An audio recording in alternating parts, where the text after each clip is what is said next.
Well, it's about time I brought this quadrilogy to a close. Yes, quadrilogy, you heard right.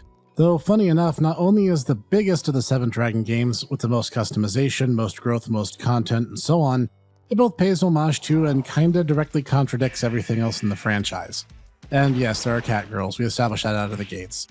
Join me for a closer look of the one 7 Dragon game that somehow managed to sneak its way worldwide and earn this Snek's attention enough to delve into the entire series.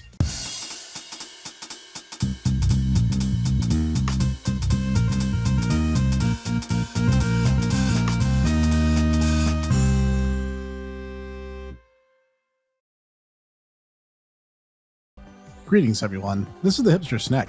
Today we'll be finishing up our look at the 7 Dragon series of dragon-slaying RPGs. It only took me, over a year? Wait, have I really been doing this series this long? Wow, okay. Well, the confusingly titled 7 Dragon 3, code VFD, is the 4th game in the 7 Dragon saga and was released for the Nintendo 3DS in Japan in 2015 and the rest of the world a year later to overall very good reviews. Being set in the future of 2100, the Dragon War 2020 and 2021 are now things of distant memories and history books. Something cathartic about referring to 2020 as a distant memory. Anyway, you make your cast, more on them in a sec, and meet a young lady, Mio, as you're headed for the main base of operations for a video game company named Nodens.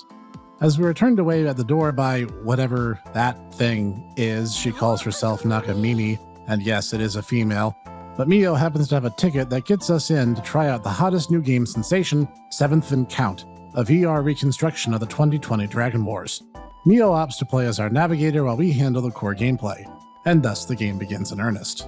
From a graphical standpoint, I know I'm going to have a bit of a divisive opinion if my comment section thus far is any indication, but I feel like 7 Dragon 3 has the best art style of any of the games thus far. The models are a bit taller, the world around them feels larger and better defined, and the textures are richer and deeper. It also feels like the camera gives the player a better field of view at any given time. Though 7 Dragon 3 doesn't entirely break from series tradition, the characters are still modeled with a super deformed style in mind, with exaggerated facial features and diminutive limbs and body structure. The art style, be it the belt-happy humans, dragon killers, or the large, imposing, well-detailed dragons themselves, everything in this game is clean, crisp, clear, and exceedingly well designed. The game just looks great, and it benefits greatly from the art team's constant sense of improvement and the abilities of the hardware. Soundwise tells a very similar story. This might be my favorite 7th Dragon OST as well. Now free of the taint that is bad voice synthesizers masquerading as boring anime characters, the 7 Dragon 3 soundtrack largely features a rock techno pop fusion in its musical stylings. The opening theme, Chronicle 7, being a bit of a pop number to get the player excited for the journey to come. Series-long recurring ominous theme, Threat of 7, now is backed by a vocal choir track of obligatory foreboding chanting to give it some old-school gravity. And the boss anthems, Absolute Battlefield Predator and Polar Predators, have a heavy emphasis on space to get that blood pumping. It's just a fantastic job top to bottom, and the vocal tracks have never been better. Mechanically, this game gives us the widest variety in class options and character portraits. However, this may not seem apparent at first, as you'll be limited to just 4 classes to begin with, and you'll unlock additional classes and character art as you progress the story, and even begin relying on 3 teams of 3 characters each, and be swapping between them in order to facilitate certain dungeons. You, of course, start with the samurai, who can now pick between a longsword or dual blade style of combat, who acts as the game's primary off-tank and main character unit.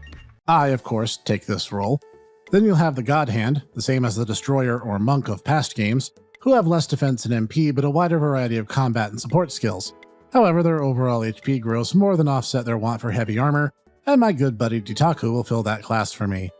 Then we have Agents, sort of a fusion of Trickster and Hacker from the last game, who are designed to harass enemies at every turn, with hacking talents that can mess with enemies' turn order, restore party MP and other fun effects, and the list of gun abilities makes them indispensable to a party. Thus, my other Tomobro, Cog, will fill that niche and our main party is set. Oh, but I'm forgetting one. This is the Duelist, an entirely new class running on mechanics entirely unique. They draw one of 3 colored mana cards from a deck, corresponding to fire, ice, and lightning magic, and can use different color combinations and expend them to execute different abilities. This may sound a bit luck-reliant, and it kinda is, but it's an easy source of early game elemental damage if you invest a bit into their abilities. Recurring guest star and fellow streamer Clockwork will take that role for us. I will cover the rest of the classes during the spoiler leg of the video as to not ruin anything for newcomers. Once you have a team assembled, you'll begin the game proper. Like before, you'll gain both experience points for your regular level ups and skill points, which will be spent on unlocking and powering up your skills granted by your class. As before, you'll find the game has a strong skill focus. You can attack and defend normally, certainly, but to see the big numbers, you'll want to use your skills as much as possible. Not only that, 7th Dragon 3 is probably the hardest installment in the series, and it takes a certain degree of sadistic glee in killing the player in as many unique and twisted ways as it can. Like, for instance, the Great Dragon who just spams instant death every single round, so your best defense is equipping 2, reduce the efficacy of death abilities by 50% accessories, and hoping at least your healer survives the next wave. As a result, if you want to stay ahead of the curve, and for some reason you're too stubborn to use the game's inbuilt difficulty select, and yeah, that's a thing now, you'll want to grind pretty regularly. I don't really ding the game for this, it never felt that egregious, and since the skill focus makes the game a matter of fighting smarter rather than harder in most cases, I feel the game's in a good place mechanically, even if I really can't say I'd recommend it as the first RPG one ever played. In short, you'll find plenty of challenge and you can both strategize and level grind in part in order to surmount most any of them. The game's progression is pretty familiar.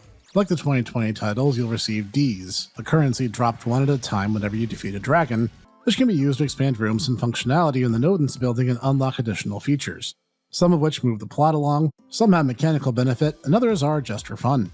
For example, you might do something productive, like expanding the weapon and armor stores in order to better outfit the party. But with those same Ds, you could also opt to open a cat cafe and play with cats all day. I'm not here to judge you, I'm here to kill dragons.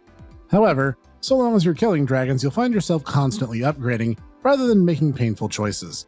That in mind, you'll move between dungeon zones, killing dragons, saving civilians from their own stupidity, expanding the HQ, saving cats from their own apathy, saving cat girls from their own leadership, and much more. It's an immensely fun game that only gives you more options as you progress. Speaking of, this is where I need to both gush and bash the game a little bit, and it's going to plunge headlong into spoilers. Skip ahead to the listed timestamp if you don't want to get into that. I'll give you a moment to make up your mind. Alright, so, as promised, there's 4 other classes, but before I get into them I have to explain that the game hinges heavily, and from fairly early on the concept of time travel. Since the game takes place in 2100 and the events of the 2020 war are very much canon, you might expect that we can go back and muck about in those games. Well, yes, but also no.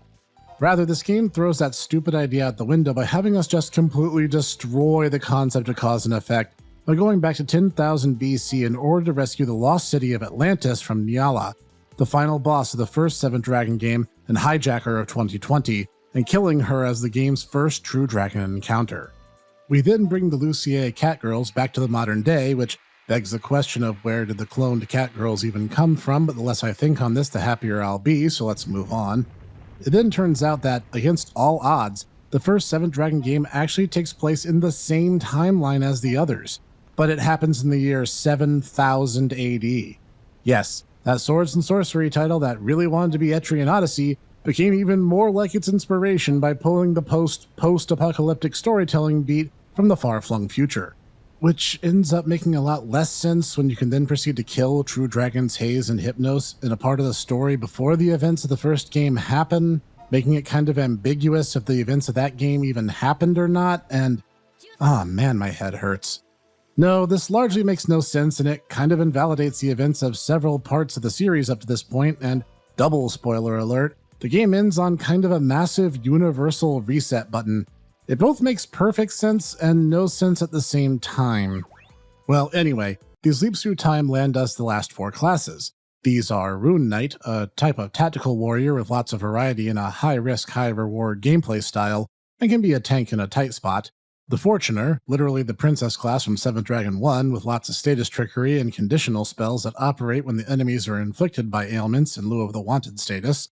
Mage, which operates like mages in 2020 did, as a hybrid of the old mage and healer classes when slammed together, and my personal favorite, the Banisher class, a super heavy knight which uses a rocket-powered lance in order to stab the ever-loving HP out of dragons. They have the heaviest armor in the game and have amazingly cool powers. Plus, they just look awesome. And to conclude this spoiler segment, one last thing, the Hypnos. Let's talk about Itel and Emil, however you got to spell them, as they are the worst. The dragons, however awful they may be, are largely operating out of an apex predatorial instinct mixed with a dash of sadism. The Hypnos, which we learned in 7th Dragon the First, are the spirits of an alien race who fled to Earth to escape the dragons, are spectral jerks who make everything worse for everybody, Emil in particular being quite heinous. In the first game, Emil literally sacrifices almost the entire population, including its king, of a city named Nevin Place, which by the way is exclusively a Lucier city, into a gigantic soul cannon in order to take down Nyala. Not only does she slaughter countless catgirls, his plan does no good and only annoys Nyala enough to make her summon Hayes, who comes down to join the party and ultimately makes things worse. Nauri eventually makes the executive decision to have her imprisoned, and it's only then that we get straight answers out of her. In the 2020 war, it's Emil not being honest with the president that gets the United States completely flattened when Mizuchi shows up. She somehow miraculously survives this encounter against all odds when characters way cooler than her do not. She then takes up the ethically and morally dubious proposition of cloning catgirls to use their mythical power of hearing the spirits of metal without actually asking anyone if this plan was in any way sound.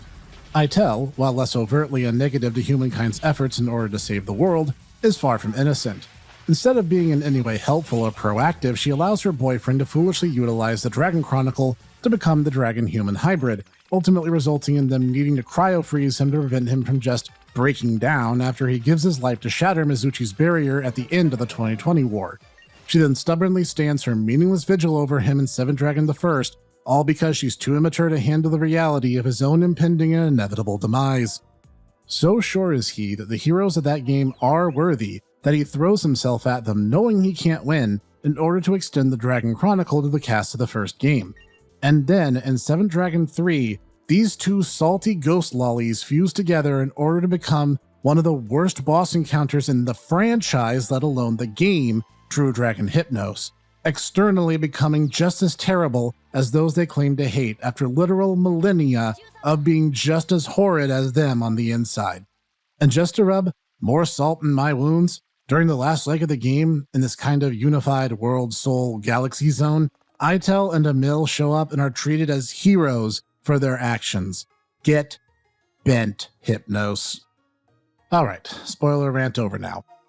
If I had any complaints to issue, it boils down to two things. The difficulty curve has some unexpected bumps in it with some mid-bosses who will pop out of nowhere and blindside you with their gimmicks, and oftentimes you'll have no warning about what they are. It's doable if you're trying, certainly, but it can be frustrating. And two, that Sega still made no rumblings about releasing a 7th Dragon compilation and releasing all 4 games officially worldwide. I feel there's a huge market for this kind of game series, and it's just a disservice to this amazing set of games to let it sit idly around and gather dust. Any form of sequelization at this point would require a hard reboot of the franchise, but I'd play a 7th Dragon 5 in light of that. Would it be 7th Dragon 4? Anyway, the point is this game should not stagnate. What's it gonna take, Sega? What do we have to do to get 7th Dragon Collection on Steam? You tell me, because for now, I'm signing off. This has been the Slayer Snek, taking down dragons the world over. If you liked today's episode, definitely hit that like button to show your support. Leave a comment down below telling me about your team configurations and some of your favorite boss fights. I'd love to hear it. You can get more from me too by visiting the Tomodachi Bros podcast, where we discuss anime, movies, and more. And you can get more from me just by tapping that handy subscribe and bell icon so you'll never miss a thing. Join me here each week for more obscure reviews, indie excellence, and more. And I will see you there. Hey everyone, thanks for watching. And if you're still watching, I just wanted to let you guys know that I wanted to extend a big thank you to all my viewers for helping us recently break the 250 subs milestone. That is crazy to me. The fact that we did it so quickly is all thanks to you and you guys supporting me, and it means the world to me. So I want to give a little something back in return. Between now and the time we hit the 500 subs mark, both on my YouTube discussion page tab and over at my Twitter at Hipster Snek, there is now an open AMA, or Ask Me Anything, where you guys can ask as many questions as you want. When we hit the 500 subs mark, I will sit down, make the video, and answer every question that doesn't get me banned off YouTube. The posts are already there and pinned, awaiting your input. I'm curious to see what you guys are curious about. So I'll see you at the 500 subs mark with all the answers that you've been craving, and I will see you there.